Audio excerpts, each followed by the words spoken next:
Hey everybody, welcome back to Conquest of Aya. It's been a couple weeks since I recorded a video, so I'm glad to get to record one now finally. And right before I took a little 2-week break here, I put up a video that let everybody know I was official Bellum affiliate now in the channel, which is really awesome. So if you use the links in the description below, if you need some Conquest miniatures for First Blood or Last Argument, you'll get 10% off, and I'll get a small kickback, goes directly to the channel. It's a great way to support the channel. And then if you don't need any miniatures and you're not looking to buy anything, if you could just subscribe or give the video a like, that's also a great way to support the channel, and I appreciate it. But yesterday, my gaming group, we got together and played a few games of Conquest using the competitive scenario tournament pack. And I wanted to make a video today to kind of go over my feelings of, how those scenarios play with Conquest, if they're, if they are balanced, or how I think they kind of should be tweaked a little bit to maybe make them a little more balanced. I was playing my Old Dominion yesterday, as you can see in some of the pictures that are cycling on the screen now, and I really like some aspects of the scenario pack, but I think it's kind of overshadowed by some of the downsides of the scenario pack.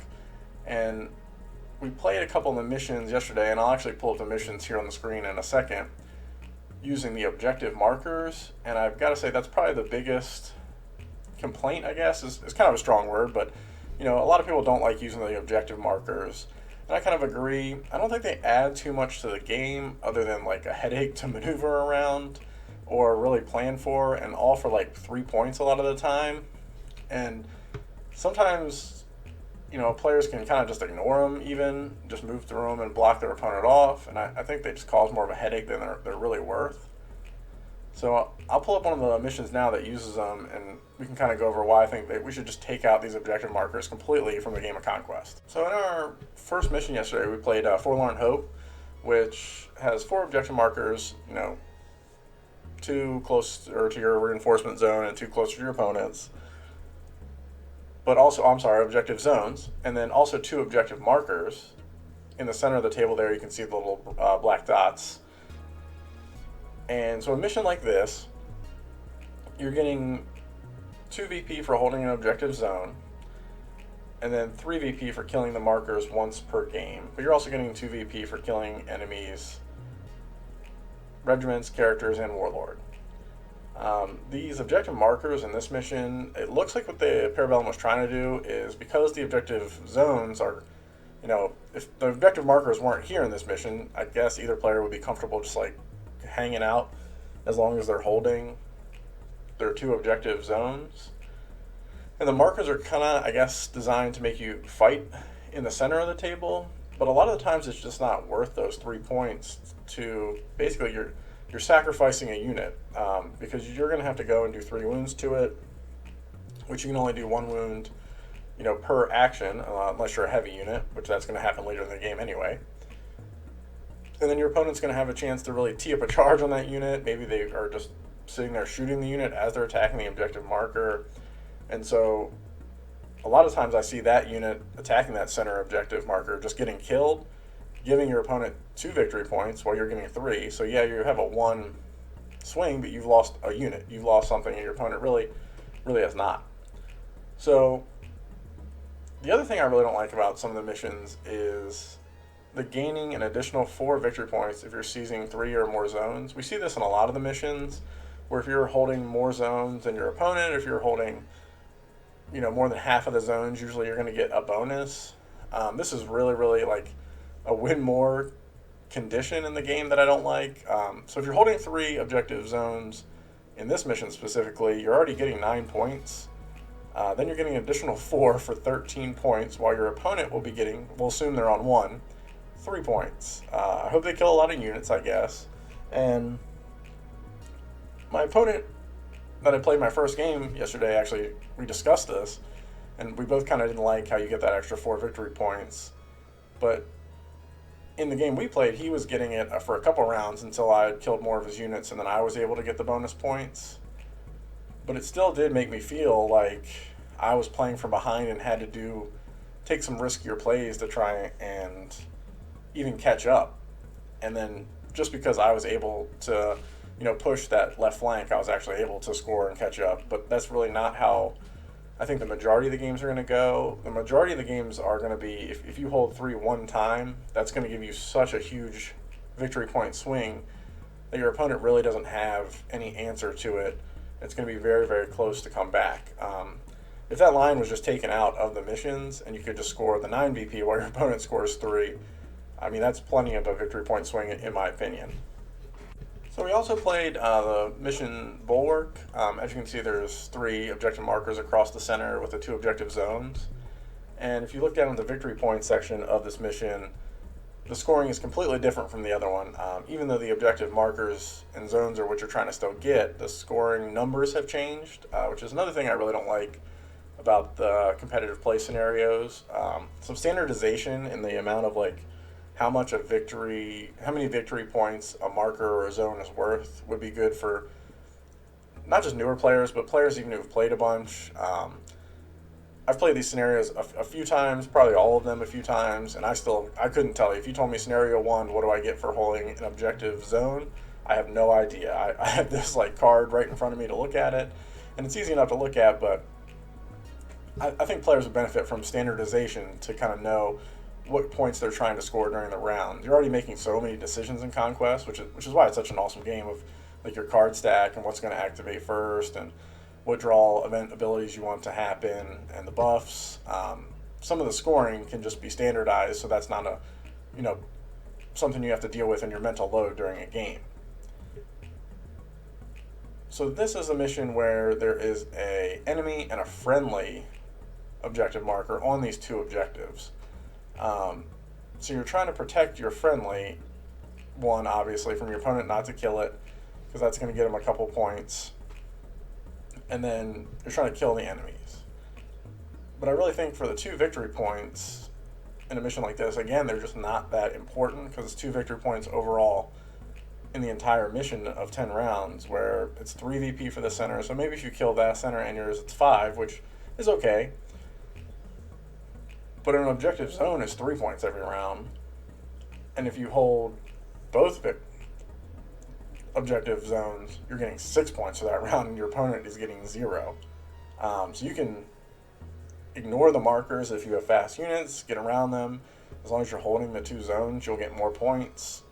And especially if you kill the warlord, you're getting 3 points. So again, it's another example of how weird the scoring can be, and it can get swingy and just needs to be more standardized in my opinion. So now let's look at some scenarios I think that Bellum really got right in this pack, and these are the kind of ones I want to see the rest of them go to. Apart from the victory points aren't standardized again, but interesting ideas like this, where there's a objective zone closer to your reinforcement zone, but you don't score points from that. You have to go across the table to get that B objective zone, and it's going to get you a lot of points because it's going to take you a lot of actions to get there, and you're going to have to commit a lot of effort to actually hold it because your opponent will be able to defend it, but the risk is kind of worth the reward. But if that was all that was in this mission, it would be kind of boring. You would just be charging your entire army into that point. But you also have the other flank of the battlefield where it's a wide open big objective zone that you need to fight for too, because if you just let your opponent defend their own and hold that, you'll lose. So something like this I really, really like a lot more than the other 2 missions that we just looked at. And another one that I like, I think, is right above here. Same concept as Bottleneck. This just flips the table where you come in from the shorter table edges and you're trying to get to that B objective or hold the 2 center. And missions like this really give you a choice when you start to deploy your forces, or a choice if you're playing Wadroon, maybe you're fast enough to go get that B objective before your opponent can set up any real defenses on it and start scoring some points. As opposed to my Old Dominion, I'm definitely not fast enough to go across that table, so I want to make sure I'm doing everything I can to hold those 2 12-inch zones and stop my opponent from marching straight down the center to get to that A zone. And this is a great example, again, of a mission I think is cool. It's just like head-to-head, but kind of flipped on its side. And a third example, because I like a bunch of these missions in here, it's just a few of them with the objective markers are kind of my gripes. So I don't want anybody to think that I don't like this pack. I just think that more of them should go towards this than towards the other ones that we looked at in the beginning of the video. I absolutely love Maelstrom because of the mechanic of the flip-flop and points. So, and I'll read this so I get it right because I never remember. In turns 1 to 4, you get 2 VPs for scoring the middle objective zone, and then it flips 9 to 10, you get 2 VPs for scoring the middle. So rounds 5 through 8, you get 2 VPs for scoring the edge objectives. And kind of what this does is it doesn't let someone just pile onto the middle of the table and know that that's going to let them win. They know that if they do that and let their opponent have the 2 flanks and sit there, they'll lose because there's going to be some rounds that they're getting more points doubly at that point. So you really have to decide. In Conquest, it's all about action economy, and you probably don't have enough actions to hold all 3 or hold all 3 with the regiments that you have. Or if you do, you're having a great game and you don't got anything to worry about, so it doesn't matter. So you really need to choose where your focal point of attack is going to be, and you have to make sure they're there at the correct round where you're going to maximize the amount of points. So something like this, that little twist, is really, really awesome. So those are my thoughts on the Bellum's scenario pack. Overall, I think it's a great mission pack. It's just maybe needs a little standardization when it comes to the victory points, and I think objective markers kind of just need to go. When you need like 10 bullet points in the beginning of that document to exchange or explain what objective markers actually do, how they work, it's just too complicated to be in the game. The game's already in-depth enough. The scoring can definitely just come down to, holding places on the board with your forces, just, like a good rank and flank miniatures game should be. I know some of the players, the newer player that we had yesterday, kind of asked if we were going to use the tactical objective cards that came out right when the game first came out. They came in that first 100 Kingdoms and Spire starter set. And I love the idea of cards thrown in, like faction objective cards thrown in as kind of like a tiebreaker situation. Like maybe if you've tied and you've scored more of your objective cards than your opponent, that'll give you some bonus VP. But the only downside with that is those kind of cards are kind of hard to balance. They should be faction specific, so that makes it feel more fun and thematic, I think. But like before, the 100 Kingdoms one was like, get a charge off in a round first.